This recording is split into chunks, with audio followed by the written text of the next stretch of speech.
Bismillahirrahmanirrahim. Assalamu alaikum everyone. How are you all? I hope you all would be fine. It's me Misha and today's topic is about intermolecular forces. So before I start, एक बात मैं कहना चाहूँगी कि जब भी हमने किसी भी टॉपिक की स्टडी करनी होती है ना, ठीक है, तो सबसे पहले हमें उसके टाइटल का पता होना चाहिए. जैसे कि अगर हम यहाँ पे बात करें, क्योंकि अगर हम उसके टाइटल को अच्छे से पढ़ लेते हैं ना, उसको समझ लेते हैं, तो हमें काफ़ी हद तक उस टॉपिक की समझ आ जाती है कि ये टॉपिक बेसिकली है किस बारे में. जैसे अगर हम इसी टॉपिक की बात करें, सो इसमें जो हमारा ये वर्ड है इंटरमॉलिक्यूलर, ठीक है, ये बेसिकली दो वर्ड से मिलके बना हुआ है, एक इंटर से और दूसरा मॉलिक्यूलर से, ठीक है. अब इंटर का क्या मतलब है? इंटर का मतलब होता है बिटवीन, और मॉलिक्यूलर का मतलब है कि मॉलिक्यूल्स, ठीक है. अगर मॉलिक्यूल का भी किसी को नहीं पता तो मैं एक बेसिक से लेके चलती हूँ. तो केमिस्ट्री में सबसे जो छोटी चीज होती है ना, वो होते हैं एटम, ठीक है. जैसे कि हाइड्रोजन का एक एटम है, ठीक है, हाइड्रोजन भी एक एटम है, हीलियम भी एटम है, इसके अलावा लिथियम, जितने भी पीरियोडिक टेबल में जो एलिमेंट्स हैं ना, वो सब एटम्स हैं. अगर वो एटम मिल जाते हैं, यानी कि सपोज करें ये एक हाइड्रोजन है, ठीक है, और ये वाला जो है ना, ये दूसरा हाइड्रोजन है, अगर ये दोनों मिल गए हैं ना, सो इसको हम कहते हैं कि ये हमारे पास एक मॉलिक्यूल बन गया. ठीक हो गया, ये एक एटम है और ये वाला हमारे पास दूसरा एटम है, ये दोनों जब मिले तो ये मॉलिक्यूल बन गया. तो एटम्स के मिलने से मॉलिक्यूल बनता है. सो इंटरमॉलिक्यूलर का क्या मतलब हो गया कि मॉलिक्यूल्स के दरमियान में जो फोर्सेस होती हैं, यानी कि ये हाइड्रोजन H2, ठीक है, ये H2 है. सो दो मॉलिक्यूल्स के दरमियान में जो फोर्सेस होंगी ना, तो उसको हम कहते हैं कि ये इंटरमॉलिक्यूलर फोर्सेस, दो या दो से ज्यादा मॉलिक्यूल्स के दरमियान में. सो इस तरह से देखें, अब हमें पता चल गया हम लोग क्या स्टडी करने जा रहे हैं, हाँ, सिर्फ उसके टाइटल को ही समझने से. सो हम आगे चलते हैं. अब हम इसकी डेफिनेशन को देखते हैं. So intermolecular forces often abbreviated as IMF, ठीक है, intermolecular forces are the attractive और repulsive forces that arise between the molecules of the substance, ठीक है. ये मॉलिक्यूल्स के दरमियान में अट्रैक्टिव फोर्सेस भी हो सकती हैं और रिपल्सिव फोर्सेस भी हो सकती हैं, ठीक है. अट्रैक्टिव फोर्सेस वो होंगी जिसकी वजह से मॉलिक्यूल्स आपस में एक दूसरे के जो है ना पास आ जाएंगे, और रिपल्सिव फोर्सेस वो होंगी जिसकी वजह से आप ये जो है ना एक दूसरे को रिपेल करेंगे और दूर चले जाएंगे, ठीक है. सो इन फोर्सेस को हम क्या कहते हैं? Intermolecular forces. अब सेकंड पॉइंट में है कि intermolecular force are responsible for the condensed state of matter, यानी कि ये जो सॉलिड्स हैं, लिक्विड्स हैं ना, ये आपस में क्यों इकट्ठे हैं? क्योंकि अब सॉलिड में जितने भी मॉलिक्यूल्स हैं हमारे पास, वो इकट्ठे क्यों हैं? फोर्सेस की वजह से, क्योंकि उनके दरमियान फोर्स ऑफ अट्रैक्शन है और उन्होंने सब मॉलिक्यूल्स को आपस में जोड़ के रखा हुआ है. सो ये जो है ना, इसके लिए भी रिस्पॉन्सिबल होती है जो कंडेंस स्टेट आ जाती है हमारे पास मैटर की. ओके, अब हमने यहाँ पे लिखा है कि इंटर मीन्स बिटवीन. अच्छा, एक और बात मैं आपको बता दूं, बल्कि ये तो इम्पोर्टेंट है, कि फोर्सेस भी हमारे पास ना दो तरह की होती है. एक होती है इंटरमॉलिक्यूलर फोर्सेस, एक होती है इंट्रामॉलिक्यूलर फोर्सेस. एक है इंटर और दूसरी है ये इंट्रा. इंटर जैसे मैंने आपको स्टार्ट में बताया कि इंटर मीन्स बिटवीन, के दरमियान में, और इंट्रा मीन्स विद इन, यानी कि उसके अंदर ही. सो इंटरमॉलिक्यूलर का क्या मतलब हो जाएगा कि ये जो मॉलिक्यूल्स के दरमियान में, ठीक है, और इंट्रा मॉलिक्यूल्स के मॉलिक्यूल के अंदर ही, यानी कि उसके एटम्स में ही, ठीक है. सो ये बेसिकली जो है ना दो टाइप्स आ जाती हैं, ठीक है. जैसे कि देखें, हमारे पास ये एक मॉलिक्यूल है, ठीक है, ये HCl का, ठीक है, एक मॉलिक्यूल है, क्योंकि हाइड्रोजन भी एक एटम है, क्लोरीन भी एक एटम है. मैंने पहले बताया एटम के मिलने से मॉलिक्यूल बनता है, तो ये एक मॉलिक्यूल है. यहाँ भी देखें HCl, ये भी एक मॉलिक्यूल है, और यहाँ भी देखें HCl, ये भी एक मॉलिक्यूल है. अब ये मॉलिक्यूल्स आपस में एटम्स के थ्रू जो है ना ये जुड़े, मतलब एटम से मिलके मॉलिक्यूल बनाया है.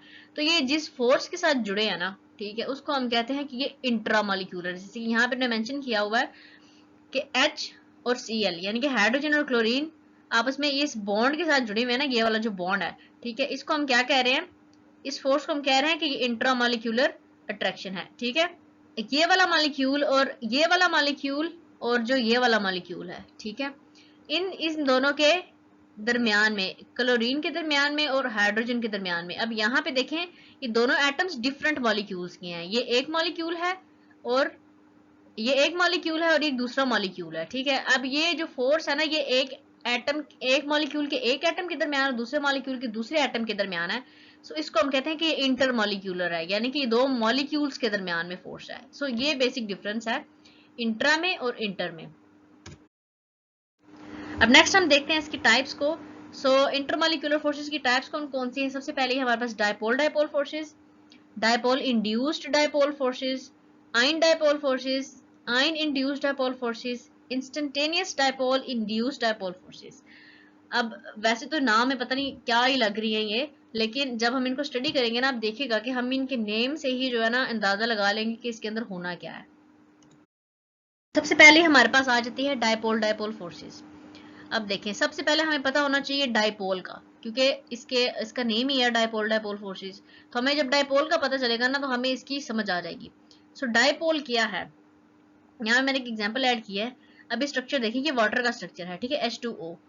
अब देखें ऑक्सीजन हमारा जो ना ज्यादा इलेक्ट्रोनेगेटिव है। अच्छा, इलेक्ट्रोनेगेटिव होने का क्या मतलब है, ये हम कहते हैं कि ऑक्सीजन की इलेक्ट्रोनेगेटिविटी ज्यादा है। उसका मतलब ये है बेसिकली कि ऑक्सीजन के पास इलेक्ट्रॉन्स को अट्रैक्ट करने की एबिलिटी ज्यादा है, ठीक है। यही होती है इलेक्ट्रोनेगेटिविटी की, किसी भी एटम की ability to attract the shared pair of electrons towards itself. So ये हमारे पास होती है इलेक्ट्रोनेगेटिविटी। सो ऑक्सीजन की जो इलेक्ट्रोनेगेटिविटी है ये हाइड्रोजन से ज्यादा है। तो ये क्या करता है कि अपनी तरफ इलेक्ट्रॉन्स को अट्रैक्ट कर लेता है, जिसकी वजह से इसके ऊपर चार्ज आ जाता है पार्शियल नेगेटिव, और यहाँ पे चूंकि इलेक्ट्रॉन्स की कमी की वजह से चार्ज आ जाता है पार्शियल पॉजिटिव, और इस हाइड्रोजन पे भी पार्शियल पॉजिटिव। सो ये क्रिएट हो गया हमारे पास डायपोल, ठीक है। अब यहाँ पढ़ लेते हैं, oxygen is much more electronegative compare to hydrogen, thus it pulls the electrons towards itself, causing it to develop a partial negative charge and hydrogen having a partial positive charge. So ये हमारे पास क्या create हो गया, dipole. तो हमने बात की है डायपोल डायपोल फोर्सेस की, यानी कि ये दो डायपोल्स के दरमियान में जो फोर्सेस है ना, उनकी बात कर रहे हैं। अगर यहाँ पे हम HCl की एग्जांपल देखें, तो इसमें भी जो हाइड्रोजन है ना और दूसरा क्लोरीन है। अब क्लोरीन की इलेक्ट्रोनेगेटिविटी ज्यादा है, तो ये क्या करता है, इलेक्ट्रॉन्स को अपनी तरफ अट्रैक्ट कर लेता है जो कि इस बॉन्ड में शेयर है हुए हैं, ठीक है। ये कोवलेंट बॉन्ड है, ठीक है। सो जब इलेक्ट्रॉन को अपनी तरफ अट्रैक्ट करता है, तो इसके ऊपर पार्शियल नेगेटिव चार्ज आ जाता है और हाइड्रोजन के ऊपर पार्शियल पॉजिटिव चार्ज आ जाता है। ये एक क्रिएट हो गया है डायपोल, ठीक हो गया। अब इन दो डायपोल के एटम्स के दरमियान आपस में अट्रैक्शन होती है। अब डेफिनेशन की तरफ आते हैं। The electrostatic force of attraction formed between the positive end of one polar molecule, ठीक है, and negative end of another polar molecule are called dipole dipole forces. ये तो आपको पता ही है ना कि ऑपोजिट अट्रैक्ट्स, ठीक है। पॉजिटिव नेगेटिव वाले को अट्रैक्ट करता है और नेगेटिव पॉजिटिव वाले को अट्रैक्ट करता है। तो यहाँ पे डेफिनेशन में बात लिखी है कि इसमें दो डायपोल बनते हैं, ठीक है, और एक डायपोल के पॉजिटिव वाला एटम और दूसरे डायपोल का नेगेटिव वाला आपस में जो है ना फोर्स ऑफ अट्रैक्शन हो जाती है उनके दरमियान। सो उसको हम बोलते हैं डायपोल डायपोल फोर्सेस। अब जैसे कि यहाँ पे देखिए, यहाँ मैंने HCl की एग्जांपल ऐड की है। तो इसमें ये HCl का एक मॉलिक्यूल है और ये HCl का दूसरा मॉलिक्यूल है। अब ये चूंकि Cl हमारा हमने बात की है कि इलेक्ट्रोनेगेटिव है, तो इसके ऊपर चार्ज जो आ जाता है ना, वो आ जाता है पार्शियल नेगेटिव, ठीक है, पार्शियल नेगेटिव चार्ज, और इसके ऊपर आ जाता है चार्ज पार्शियल पॉजिटिव। और इसी तरह से इस क्लोरीन के ऊपर भी पार्शियल नेगेटिव चार्ज आ जाता है और इस हाइड्रोजन के ऊपर भी चार्ज आ जाता है पार्शियल पॉजिटिव का। अब हमने बात की थी डेफिनेशन में, क्योंकि इसका नाम है डायपोल डायपोल फोर्सेस, यानी कि दो डायपोल्स के दरमियान में फोर्सेस। अब ये भी एक डायपोल बन गया, ठीक है। देखिए नाम से पता चल रहा है ना, डायपोल, डाई मीन्स टू और पोल मीन्स पोल, जिसमें दो पोल्स बन रहे हो। तो यहाँ भी पोल्स बन रहे हैं, वाटर में भी बनते हैं।